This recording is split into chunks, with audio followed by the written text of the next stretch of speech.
Barbara, thank you for this interview. It's a pleasure to be here with you. I want to ask you, in your book, Learning How to Learn, you mention terms like focused mode and diffused mode. What do they mean? So I think for most people, it's pretty easy to understand the idea that sometimes you focus on something and sometimes your brain is relaxed and you're not really thinking about anything in particular. These are actually different modes that the brain works in. When we focus on something, it's generally using a smaller area of the brain. Related to, for example, if we're reading something, we'll use a particular area. If we're speaking, if we're doing math, we'll use a focused area of the brain. And if we're not thinking about anything in particular, there's a broad network in the brain that's activated. So this is called by neuroscientists the default mode network, or by cognitive psychologists, it's termed the task negative network. And as it turns out, when we're learning something, we often have to go back and forth between focused, task positive network, and the diffuse or task negative network in order to be able to really get something into the brain and then kind of think about it a little bit, especially if we get frustrated with what we're trying to focus on. And then after we've had a chance to let that resting mind grapple with things, we return to our focus and suddenly it can seem much easier. I'm very curious, how can I apply this method during to an exam? Because the general advice is to stay focused. Right. So that's a good question, because what you can do during an exam is when the exam is first given, you scan it over and then see what the hardest problem is. And you look and you find that hardest problem and you work on it for maybe 2 or 3 minutes until you get stuck. Then you go off and do something easier. So while you're working on that easier problem, what's happening is that first problem, you focused on it, and then when you go off and work on the easier problem, that diffuse mode can work away in the background on that first problem. So you're working on the second one, and you're focusing on it, and that diffuse mode is working on the first problem.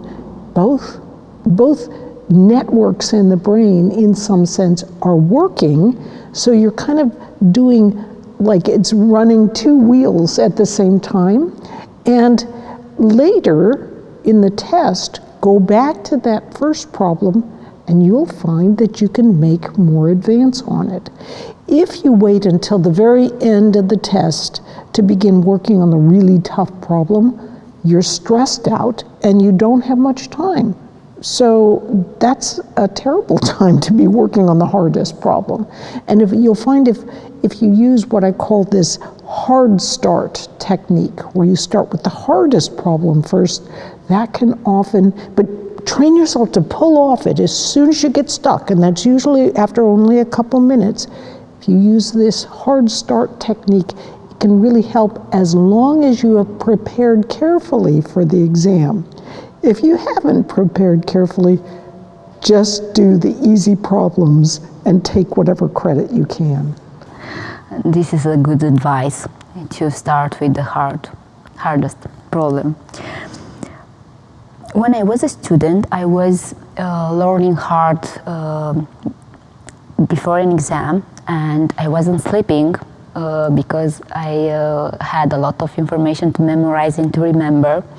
Well, all my colleagues were doing the same, because that meant being a student. And in what way does sleep help the learning process? Why is it good to sleep after you learn new concepts? When you learn something new, you are starting to make connections between neurons in long-term memory. But you're just starting. those connections aren't very strong yet. In order to strengthen those connections, you have to use them many times. This is why retrieval practice, that is pulling those ideas from your own mind, seeing if you can remember something, can be so valuable. Each time you remember, you're practicing, and that is strengthening the connections. But when you go to sleep at night, here's what's interesting. There's these little electrical signals will travel down, they'll jump that gap using neurotransmitters called the synapse. They'll jump that gap and then go across to the next neuron, and they'll do this hundreds of times, practicing with important connections. So this indeed is why sleep is so important, because during the sleep process, your brain is practicing, and it can really help you at night to, right before you go to sleep, don't do all your studying right before you go to sleep. Do that during the day, but right before you go to sleep, just take a minute or two to get in mind the toughest things you want to remember, and that signals your brain, practice with those connections. And those are the connections it strengthens, while some other connections that maybe don't really have much to do with what you're really learning, those will wilt away. And so sleep is a great process or a great time where you're strengthening important connections, weakening those unimportant connections, and the result is good learning. Oh, thank you. That I understand that it's not a good idea to learn hard and don't sleep. It is not a good idea, because that sleep process really helps so much. Many students are interested to find what type of learning they have. I'm talking about visual, auditory, and kinesthetic learning. Do you think that students get to learn more effectively if they take into account their favorite learning style? So the challenge is that researchers have shown that idea of whether or not you're a visual learner versus a kinesthetic or a auditory learner doesn't seem to hold true. So in other words, people who think they learn better visually than others who think they learn better auditorially, when they actually test them, they learn about the same using either modality. So this has led to an entire movement among cognitive psychologists today who say, learning styles are really, they're not true at all. But the reality is that the brain has two different superhighways that you can use to deposit sets of links in long-term memory. One goes through the hippocampus, that's called declarative learning. It's something we're conscious of. And the other pathway is through the basal ganglia, and that's called procedural learning. We're often not conscious of this. So when we learn in this way, let's say you're learning to hit a tennis ball. You tell yourself, I want to hit the tennis ball. You hit it, and you gradually learn to hit the tennis ball better and better, but you're not conscious of how that's taking place. That's because that basal ganglia is this hidden network. All you can do is tell it what you want and then watch and see if it does it. So learning how to solve, for example, a Rubik's Cube is you're not really conscious of how you're doing it. You just learn how to do it. So what happens though is some people are more inclined to learn procedurally, that is through practice, through hands-on, so in some sense kinesthetic. Others like to learn more declaratively. So goodness knows, I shouldn't call this learning styles because learning styles are bad, but there are definitely different ways that people can prefer to learn. One, perhaps through the basal ganglia. For example, those with dyslexia often prefer to learn more declaratively, that is, through more explanation.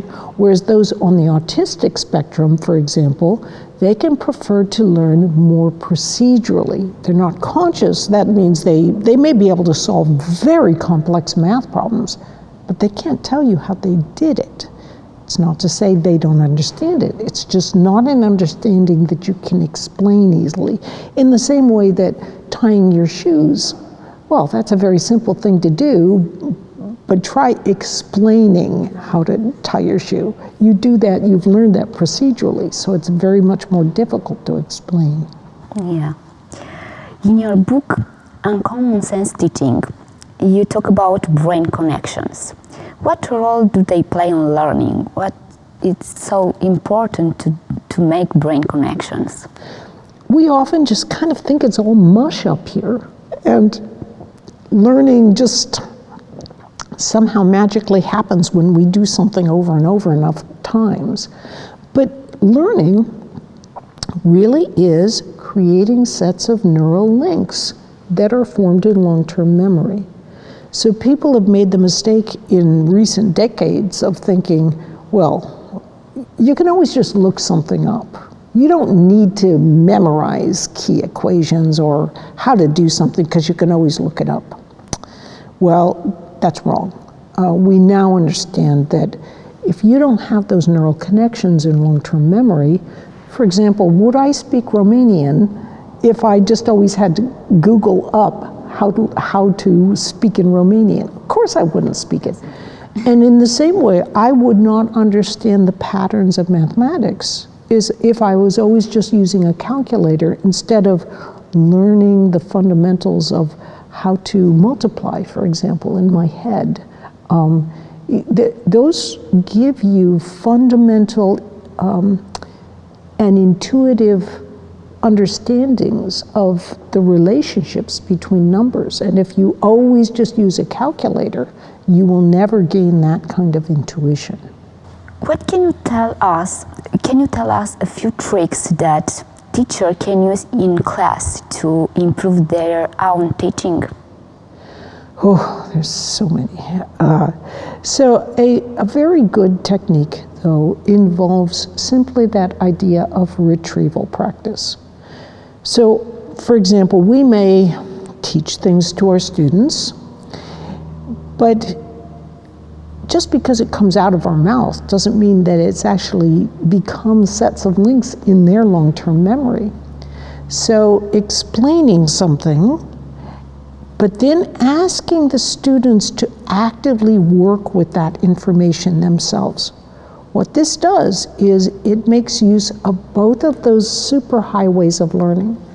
As you are explaining, you are putting information, hopefully, through that declarative hippocampal system into weak sets of links in long-term memory for the student. But it is when the student begins practicing and working with that information themselves and talking with other students sometimes that those links get strengthened and more links are added, because when you start doing things enough times, there's the part of your prefrontal cortex is always watching. It's like, are you doing that very often? Are you conjugating that verb very often? Oh wait, you're doing that a lot. Guess what? You're doing that so much that I'm going to have you put that in a procedural set of links so you don't even have to think about what you're doing. If you practice enough with something, then you deposit those procedural sets of links, which are what you do when you can speak something or say something or think something intuitively, habitually, without even thinking about it. So this is why practice can be so important, because it allows for this easy and intuitive ability to use whatever you're using, whether it's a new language or working with math and science. I like to ask students what learning methods they use to learn something new, and many of them remember they write the lesson at home once again. And Can rewriting the lesson be considered a learning method? Is this an active learning method? It depends on how it's done. If the student goes home and says, what can I remember from my lesson? And they write it out from their own memory, yes, that can be a great way. That's retrieval practice. If they have their notes and they just are copying their notes, that's not retrieval. It's so much easier to do that, but it isn't. You have to work a little harder. Retrieval practice is more difficult, but it gets those ideas into your memory more quickly and more deeply. How can students reduce working memory be held? So working memory is interesting. Most people have what they think of as you can hold like 4 pieces of information in your mind at one time. And this varies. So, and if you group information, like if I say 4, 7, 2, 5, I can hold 4, 7, 2, 5. But then if I say 4, 7, that's one group, 2, 5, 7, 2, 3, 9. I can group them into, so if you group things, you can actually still use those 4, arms of your attentional octopus to hold more information, but you still can't use a lot or hold a lot in working memory. It's restricted. But you cannot change the size of your working memory. So in other words, you can do the equivalent of changing the size of your working memory if you've worked a lot with that particular subject area. So like if you've worked a lot with chess, you can have the equivalent of a larger working memory capacity with regards to chess, but not with regards to the game of Go, for example. So sometimes there's this idea of growth mindset, which is that you can't do something yet. You're supposed to think of yourself as being capable of learning and doing. Yes, your attitude towards things can make a big difference, but working memory capacity is a lot like height. It's like you grow to a certain height and you don't say, I haven't grown to 6'5" or however tall you are. I haven't gotten as tall as I want to be yet. It's just you reach a certain size and that's what it is. It's like that for working memory capacity. But what people don't realize is that if you have a lesser capacity working memory, for example, like I do, it can actually have an advantage in some things, because when I forget, something falls out of my mind, something else comes in more easily. And so I can be more creative sometimes than those with a much bigger working memory capacity. Very interesting. If you search on YouTube music for learning, you will see many results. What kind of music do you recommend for individual study?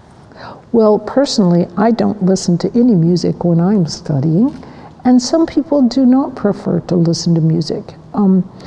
It depends a lot on your working memory capacity. So, for example, if you have a lesser capacity working memory like me, music can take up a little bit of that working memory capacity. So I need all the working memory capacity I can get. So I tend not to listen to music. Some people who have attentional difficulties can find that rhythmic music can help them focus better, and it may have something to do with kind of resetting or keeping in training the rhythms in their brains. But in general, if you have a very large working memory capacity, you can listen to music more easily. Some people are very successful in listening to music, but it's a good idea to not listen to music that has words in it or to listen to very loud music. So those are all things to keep in mind. There are a few people who have extraordinary working memory capacities who like to listen to music of all types when they're learning, and they're very successful at it. So, for example, John von Neumann was the brilliant physicist. he used to listen to marching music that was very loud, and he would listen to this at Princeton, and Einstein was down the hall, and it would annoy Einstein. And I can just imagine Einstein going and knocking at John von Neumann's door. Would you turn that music down? It's annoying me. You know, it just makes me laugh. So just your best idea is to watch and just see, but don't fool yourself into thinking that music is making things easier if it's actually serving as a distraction. Thank you, Barbara. It was a pleasure, and I like your answers. Thank you so much.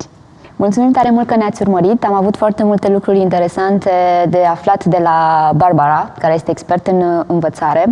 Alte două cărți ale Barbarei urmează să apară la editura Curtea Veche Publishing, Learning How to Learn și Uncommon Sense Teaching, două cărți destinate celor care vor să învețe cum să învețe și profesorilor în special, pentru că și ei au nevoie să-și îmbunătățească felul în care învață, dar și felul în care ei predau. Fiți cu ochii pe editura Curtea Veche Publishing, pentru că în vară și în toamnă cele două cărți vor ieși la lumină. Mulțumim tare mult!